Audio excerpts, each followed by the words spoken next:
Ядерное оружие «Гвоздь».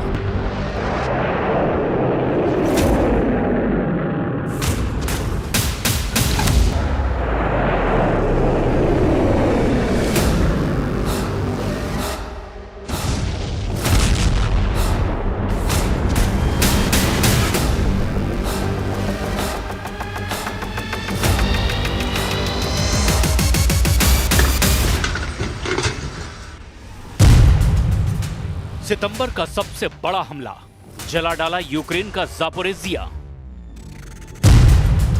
क्या 43 महीने से चल रहा रूस यूक्रेन युद्ध पुतिन की आखिरी जंग है? पश्चिम और यूरोपीय मीडिया में ये दावे इसीलिए किए जाने लगे हैं कि पुतिन अब किसी भी कीमत पर यूक्रेन और नेटो मोर्चे से पीछे हटने वाले नहीं हैं। भले ही पुतिन को अगले 5 साल तक खूनी जंग ही क्यों ना करनी पड़े। और यही वजह है कि पिछले 36 घंटों में ही रूस ने यूक्रेन के कम से कम 12 शहरों को जलाकर पूरी तरह भस्म कर दिया है। महज 12 घंटे पहले ही यूक्रेन के सुमोय, निप्रो, ज़ापोरिज़िया पर रूस ने मिसाइलों और आत्मघाती ड्रोन की बारिश कर दी। सितंबर के महीने में अब तक रूसी सेना यूक्रेन पर 4000 से ज्यादा हवाई हमले कर चुका है। ये दावा खुद राष्ट्रपति ज़ेलेंस्की की तरफ से किया गया। हैरानी की बात तो ये है कि रूस ने पोलैंड, एस्टोनिया और रोमानिया के खिलाफ भी जंगी मोर्चा खोल दिया है। ये तीनों नेटो देश हैं और अब तक इन तीनों नेटो देशों ने नेटो के अनुच्छेद 4 का 2 बार इस्तेमाल किया है। पोलैंड में जहां रूस के 21 आत्मघाती ड्रोन घुस गए, तो वहीं एस्टोनिया के एयर स्पेस में रूस के 3 मिग-31 जेट ने कोहराम मचाकर रख दिया। हैरानी की बात तो ये है कि रोमानिया में भी रूसी ड्रोन और जेट ने नेटो को खुला चैलेंज दिया। यहां पर गौर करने वाली बात तो ये है कि अब अमेरिकी राष्ट्रपति ट्रंप भी पुतिन के सामने नतमस्तक नजर आने लगे हैं। ट्रंप ने हाथ खड़े कर दिए हैं। ऐसा लग रहा है कि या तो रूस के सामने यूक्रेन सरेंडर कर देगा या फिर नेटो रूस से युद्ध करके हार जीत का फैसला कर लेगा। लेकिन दिक्कत यह है कि रूस ने नेटो से शुरुआती युद्ध में ही परमाणु हथियारों को जंग के मैदान में उतार दिया है। तो चलिए देखते हैं यूक्रेन से लेकर यूरोप तक पुतिन का रूस कैसे कोहराम मचा रहा है। 12 घंटे में यूक्रेन के 3 शहर भस्म।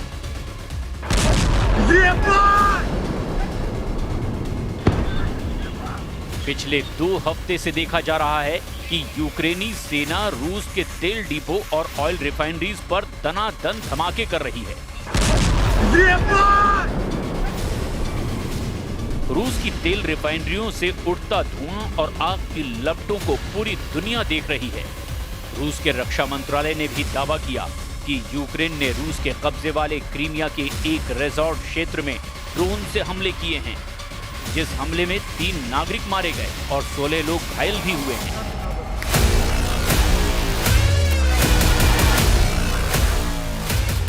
तो इधर ज़ेलेंस्की भी डंके की चोट पर रूस को जबरदस्त नुकसान पहुंचाने का लगातार दावा कर रहे हैं। नेटो के कमांडर भी रूस पर यूक्रेन के हमलों को लेकर बड़े बड़े दावे करने में जुटे हुए हैं। लेकिन पिछले 36 घंटे में ही रूसी सेना ने यूक्रेन के शहरों को जलाना शुरू कर दिया है। पुतिन के तूफानी हमले से ज़ेलेंस्की की चीखें निकलने लगी हैं। जरा देखिए यूक्रेन के निप्रो, सुमे और ज़ापोरिज़िया का रूस हमलों में आखिर हाल क्या हो गया है। निप्रो में रूस के हवाई हमलों से कोहराम मचा हुआ है। यूक्रेनी सेना का दावा है कि निप्रो पर कई क्रूज मिसाइलों से हमले किए गए हैं। वहीं कुछ रिपोर्ट्स में दावा किया गया है कि रूसी बैलिस्टिक मिसाइलों ने निप्रो को बुरी तरह से तबाह कर दिया है। जो तस्वीरें सामने आई है, जिसे एक चश्मदीद ने अपने मोबाइल वीडियो कैमरे से ही रिकॉर्ड किया है, जिसमें निप्रो शहर में एक मिसाइल से जोरदार धमाका होते हुए साफ देखा जा सकता है। वहीं यूक्रेन के सुमे शहर पर भी ड्रोन और मिसाइल हमलों से भारी तबाही हुई है। सुमे पर पिछले 4 महीने में रूस के हवाई हमले तेज हो गए हैं। हैरानी की बात तो यह है कि नेटो के एयर डिफेंस सिस्टम भी अब सुमे में फेल साबित हो रहे हैं। सुमे यूक्रेन के लिए रणनीतिक तौर पर बेहद अहम है और यही वजह है कि रूस पूर्वी यूक्रेन के इस शहर पर अंधाधुंध हमले कर रहा है। वहीं रूसी सेना ने यूक्रेन के ज़ापोरिज़िया शहर पर इतने बड़े घातक हमले किए हैं कि यूक्रेन की हालत खराब हो गई है। रूसी सैनिकों ने 100 से ज्यादा ड्रोन और लगभग 150 ग्लाइड बम ज़ापोरिज़िया शहर पर दाग दिए हैं। राष्ट्रपति व्लादिमीर ज़ेलेंस्की ने दावा किया कि रूस ने सितंबर का सबसे भीषण हमला कर दिया है।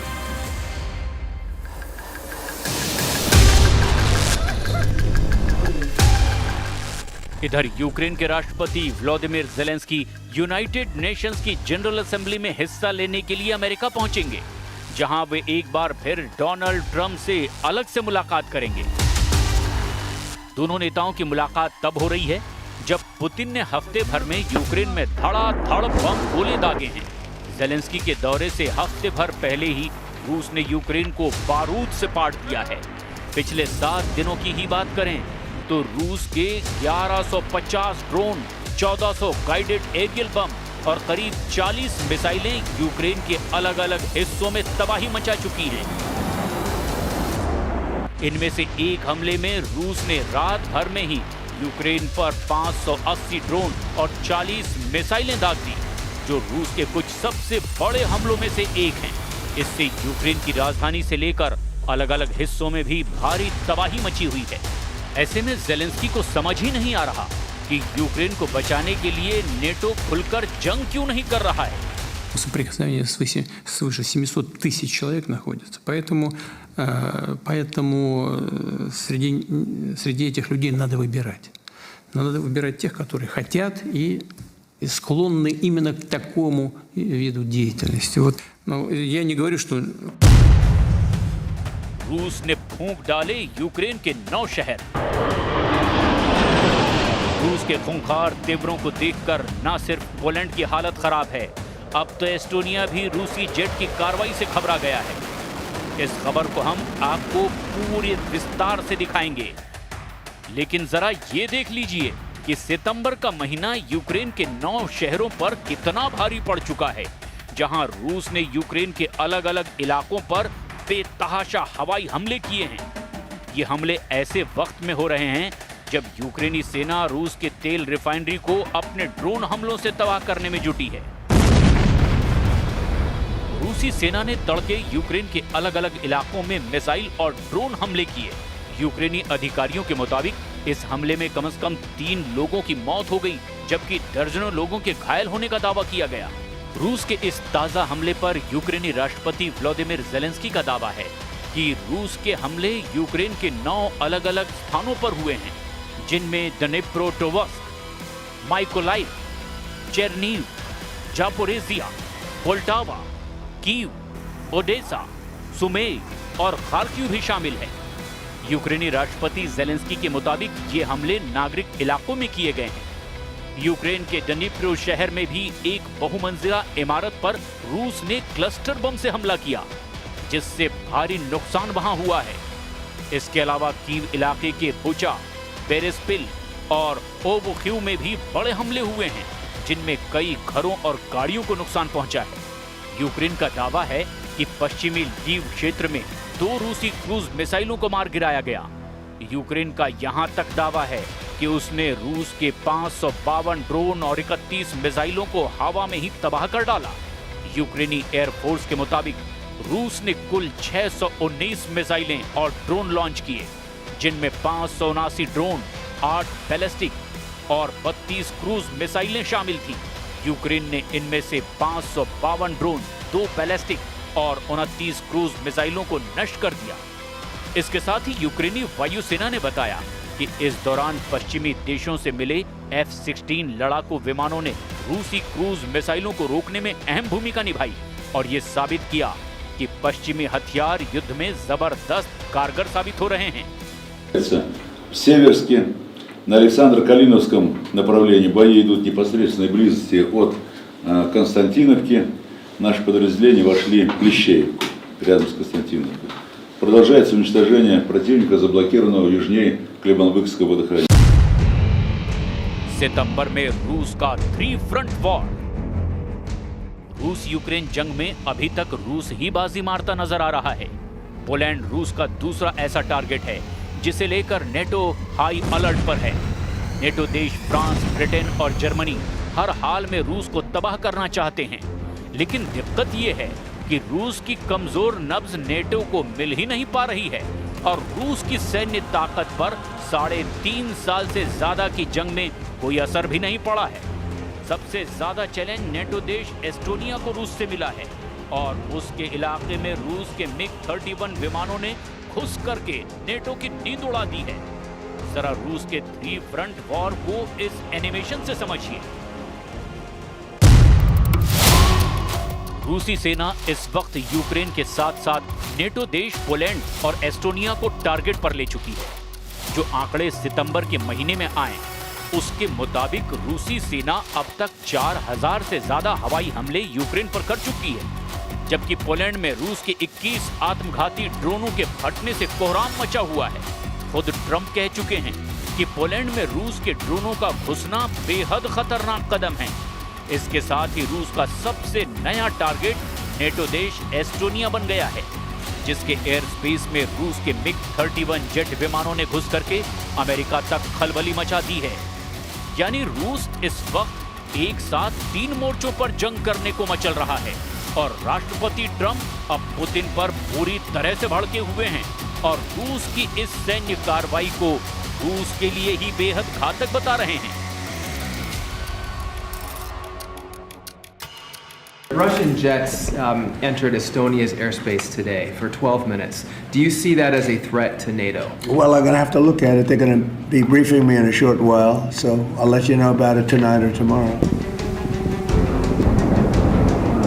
एस्टोनिया में रूसी लड़ाकू जेटों के हवाई क्षेत्र में घुसने की घटना ने अंतर्राष्ट्रीय तनाव को और ज्यादा बढ़ा दिया है।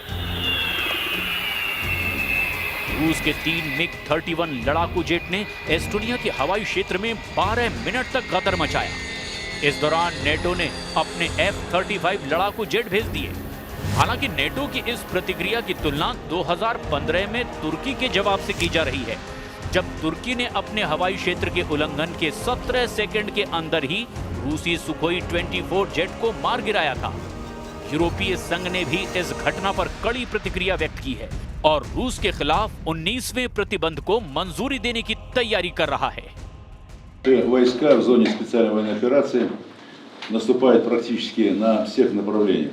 При этом наиболее упорные бои развернулись на красноармейском направлении, где противник любыми способами, не считаясь потерями, стремится остановить наше наступление и перехватить инициативу.